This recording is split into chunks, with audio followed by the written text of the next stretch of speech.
पार्वती पतये हारा।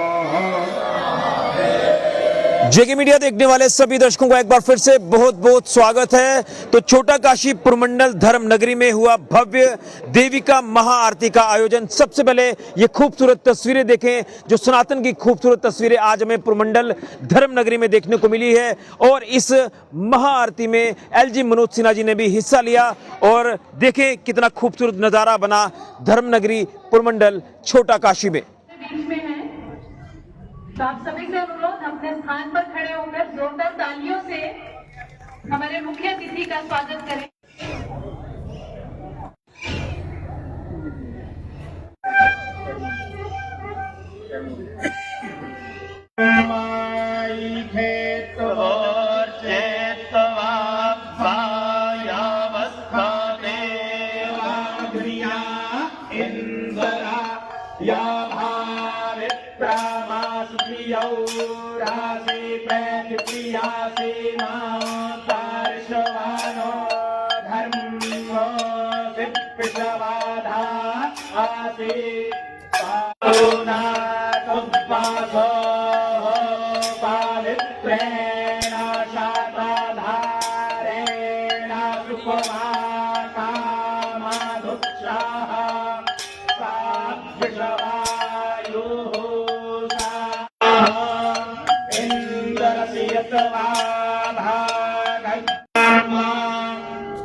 सेवा न्यास की ओर से स्वागत करते हैं श्री अध्यक्ष पुरमंडल उत्तर वाहिनी परिषद और श्री इनको अंग वस्त्र पहनाकर सम्मानित करें। शुभारंभ हम देविका पूजन से करें। छात्र हैं जो श्री श्यामलाल, साथ ही मैं अनुरोध करूंगी गोविंद जी और यशपाल जी से वो श्री मुकेश जी से भी कि वे अंग वस्त्र पहनाकर हमारे मुख्य अतिथि का सम्मान करें। इसी कड़ी में अंग वस्त्र पहनाकर उनको सम्मानित करें। श्री गोविंद सिंह जी और यशपाल जी से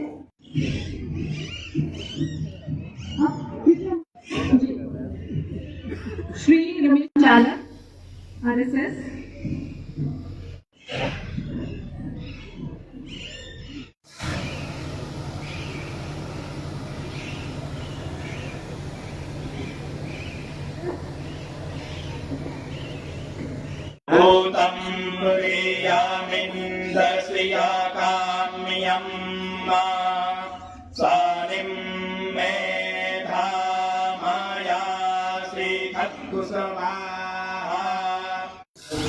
और दूसरी तरफ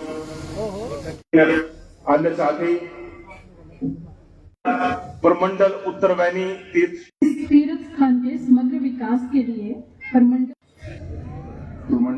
उत्तर वाहिनी तीर्थ स्थान के विकास के लिए बने पुरमंडल उत्तर वाहिनी तीर्थ सेवा न्यास के स्थापना दिवस और मां देविका के अवतरण दिवस की आप सबको बहुत बहुत बधाई और शुभकामनाएं देने में यहाँ आया।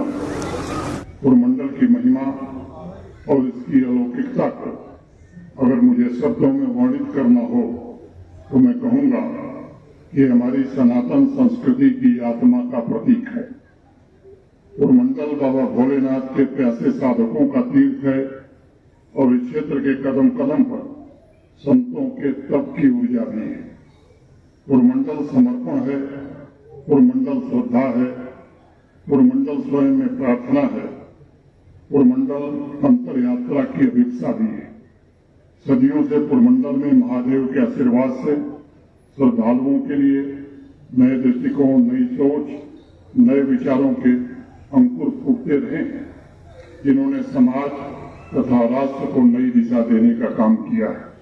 मैं समझता हूँ यहाँ उमापति महादेव मंदिर में भगवान शिव का दर्शन और हर क्षण बरस रहा उनका आशीर्वाद हमें बराबर स्मरण कराता है कि जैसे अग्नि में जल का स्वर्ण निखरता है, वैसे ही यहाँ स्नान और ध्यान से उत्पन्न आध्यात्मिक ऊर्जा प्राणों को पुनः निखारने का काम करती है।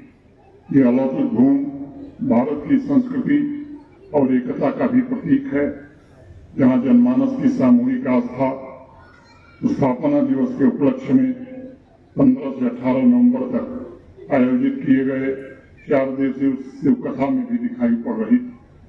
9 करोड़ 66 लाख रुपए की लागत से 14 प्रोजेक्ट आरंभ किए गए, जिसमें 6 पूरे हो गए हैं।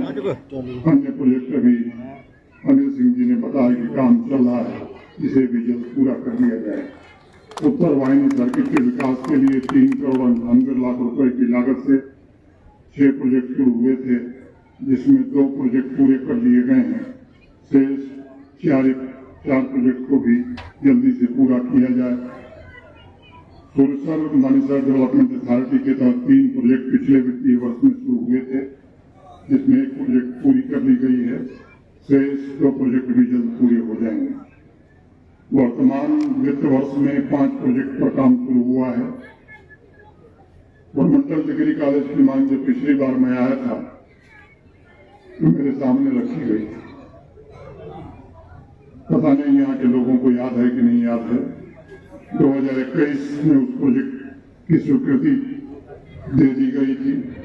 परमंडल डिग्री कॉलेज के निर्माण पर लगभग 10 करोड़ रुपए का खर्च आया है और अब वो लगभग पूरा बनकर के तैयार है और अगले महीने में हायर एजुकेशन डिपार्टमेंट को सुपुर्द कर दिया जाएगा और मुझे लगता है कि उच्च शिक्षा का एक अच्छा केंद्र पूर्वमंडल में प्रारंभ हो जाएगा।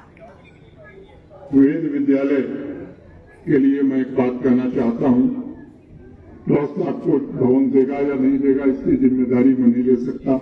मैंने डीसी सामा को कहा है कि अगर यहाँ कोई सरकारी भूमि हो तो इनको देना चाहिए और उसको बनवाने के लिए जो खर्चा आएगा वो श्री माता वैष्णो देवी श्राइन बोर्ड वहन करेगा। और एक नहीं, अनेक वेद विद्यालय, संस्कृत पाठशाला और गौशाला पिछले 4 वर्षों में माता वैष्णो देवी श्राइन बोर्ड ने उनकी पूरी फंडिंग की है। और ये बात का जिक्र करना मैं जरूरी समझता हूँ।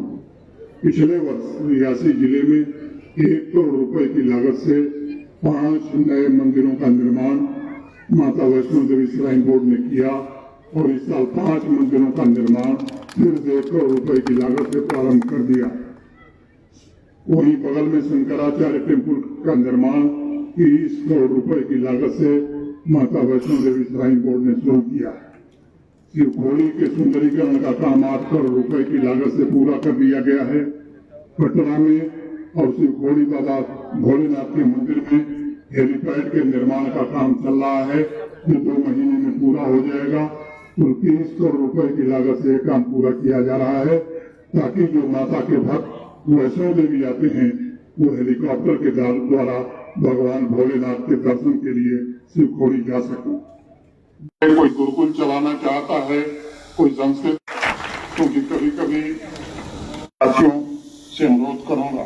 ओम नमः पार्वती पतये हर हर। तो आपने खूबसूरत नजारा देखा। आज पुरमंडल का यहाँ पर भव्य देविका महाआरती का आयोजन किया गया और मैं आपको बता दूं कि पुरमंडल उत्तरवैनी तीर्थ सेवा न्यास की तरफ से ये भव्य महाआरती का आयोजन किया गया। विश्व हिंदू परिषद की तरफ से ये महाआरती का आयोजन किया गया और जैसे आपने शुरुआत में देखा कि एलजी मनोज सिन्हा जी भी इस मौके पर पहुंचे, इस भव्य आरती में उन्होंने हिस्सा लिया। अलग अलग जो पूजा जो उनकी तरफ से की गई है, विधिवत तरीके से प्रक्रियाएं निभाई गई हैं और उसी के साथ खूबसूरत नज़ारा जो है ये देखने को मिला है।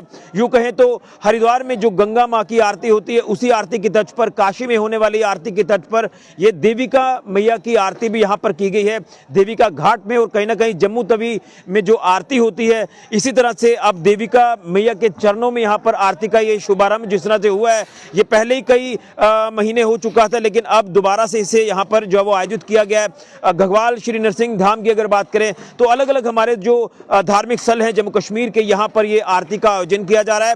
और उसके साथ साथ आपको बता दें कि जम्मू जो मंदिरों का शहर है, तो उसी को और खूबसूरत बनाया जा रहा है, सनातन को मजबूत किया जा रहा है, सनातन शासन का परचम लहराया जा रहा है। ये खूबसूरत तस्वीरें परमंडल की हैं। यहाँ पर छोटा काशी धर्म नगरी में ये भव्य देविका महाआरती का आयोजन किया गया। और एक अलग तस्वीर भी आपको बताऊंगा कि आरती के साथ साथ तमाम जो हमारे पब्लिक रिप्रेजेंटेटिव्स हैं वो क्या कुछ कहते हैं, वो आपको जरूर बताएंगे। फिलहाल के लिए कैमरा अविनाश के साथ ऋषि खजूरिया, जेके मीडिया के लिए, जय देविका मैया जी की।